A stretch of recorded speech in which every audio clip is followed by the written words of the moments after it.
បងអាយស្មានដឹងថាអូនបំរុងចាំចេញទោះយ៉ាងណាជុំរើសនោះគឺអូនអ្នកជ្រើសត្រូវឬខំដឹងច្បាស់បងគ្មានសិទ្ធសម្រេចបើអូនយល់ពីអារម្មណ៍បងពេលនេះតែបន្តិចអូនប្រកាសជាដឹងបងឈឺចាប់កំរិតណាគឺបងជាបងដែលត្រូវបាត់បងរូបអូន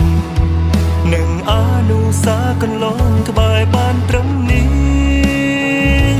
ជាប់ក្នុងសូបណ្ដាលអូនសន្យាអ្នកណាកុំដកបងពេលនេះភាពរីករាយអូនកំពុងមានគឺគ្មានរូបបងគឺបងជាបងដែលត្រូវឈឺចាប់រីករាយ